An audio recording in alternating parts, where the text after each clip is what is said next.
we're going to cover in this video are action journals. Action journals are like a tactical worksheet or a check sheet that you can go through a call to make sure that you're hitting all the critical information that you want to ensure was completed on an emergency scene. These action journals can be pre-populated and preset based on incident type, or they can be made up on the fly. As a department, we are trying to give as many preset ones as we can to help ensure that they are brought up. They're brought up based off the incident type. So as you can see, this call here is a box. It'll generate an action journal that is connected to a box. Now, we don't have a way yet to differentiate between a high-rise box or a box alarm. They all come in as a box. But we do have a separate action journal for a high-rise, and I'll show you how you'll turn around and enter that information. As the IMT and the Chief Officer's Incident Command, this is one of the things that you're really going to be, one of the main tabs that you're going to be in. And it is simple. You just simply click on the Action Journal tab. When you click on the Action Journal tab, it's going to bring up the list of the action journal that you need to do. This is very simple. First, we start here by looking at the filters. It tells you that altogether there's 14 steps within this action journal. Here you see CFs. These are critical factors. There's 4 of them. The critical factors are denoted by the solid bar here at the top where you see ion scene size up, exposure, and you can turn around. There'll be 2 more underneath this: interior operation and resources. Tasks, there are 10 tasks. Those are located at the bottom of the page right here that you can get to the task. Now, if you just want to see tasks, you would simply hit the filter for task and it'll just bring up the task. If you want to see critical factors, you would just see the 4 critical factors by selecting that tab. I like just having it all opened up for myself to be able to view. When you're looking at the action journal, the first critical factor you see is your risk assessment. So up here on the bar where you see on scene size up, you'll see there's 3 bars over here. If you click on these 3 bars, this is your risk rating. This is your risk versus gain. This is where you're doing your risk assessment. You can choose for the fire service or the public, or what I like doing is just doing 1 in general for both. And it is ranked from 1 through 5, with 5 being the most severe and 1 being the least severe. And you'll see, if you say the fire is a 4 and we can get this thing under control, it's a medium risk, you accept it. This should be filled out for all emergency incidents, as it is critical that we identify our risk assessment. And then the rest is pretty simple, as you're seeing here on the scene size up. You just simply go down and check the box. As they're checked, it's marked off.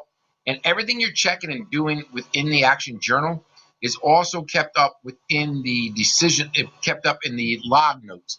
So as far as operational log, all this will be check marked by who did it and the time that it was done and completed. What the IMT's got to realize under the new system, what's going to happen is once the initial chief officer gets on scene, the first battalion chief gets on scene and gives his initial chief report. Once he's completed that, communication, that PSAP, is going to set a timer, and this is where they would do it. They would set a timer for 8 minutes for the primary search. For demonstration purposes, we're only going to put a minute in. The other timer they're going to set is down at the task level on progress reports, and they're going to set that for 12 minutes. We'll put that one for 2 minutes for demonstration purposes.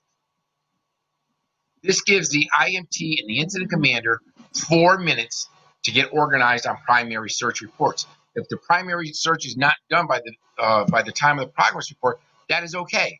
It would just have to be noted in the initial progress report number 1 that primary search is still in progress. A couple great features, as you're going to see as we're going around this. As you're marking down over here, we originally started out with 40-something to-dos, 43 to-dos to do. We are down to 39, so it keeps count for you and keeps you moving along. If you check off all these boxes and you are done using the box and they are complete, you can turn around and collapse this, and it will turn around and you don't have to see it anymore. You just hit that button, it shrinks it down and will collapse it for you. It would tell you there's 0 to do out of 9. If you still have 1 or 2 to do in that box, you would still get told you have them to do. As you see in the exposures, we still have 6 to address. Here you go. You have an alarm active going off on your action journal. You will scroll down, find where the alarm is. This is for your primary search report. If your primary search report is complete, you can simply check this off and it'll reset the timer. It will turn the timer off and mark it as complete.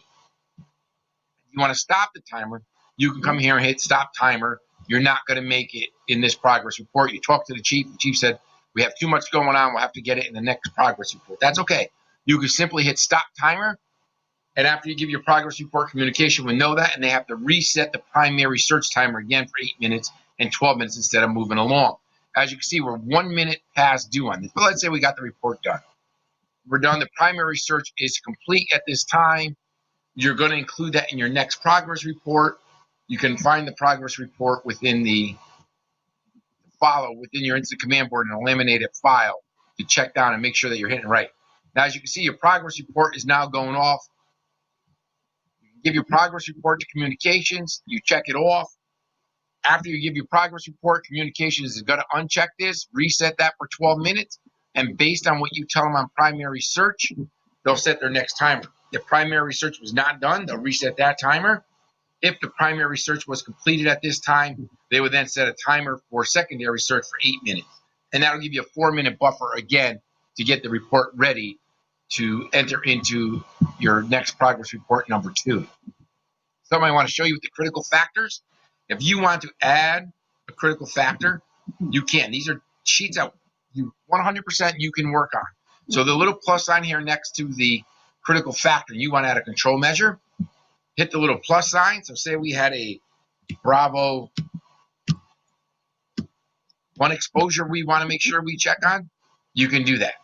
It will add the Bravo 1 exposure at the bottom of your list. It's indicated by a little plus sign over here in the corner. A couple things I want to point out now. You can also edit or remove those. But a key feature here to remember, and this is going to totally be on the incident commander how they want to run this.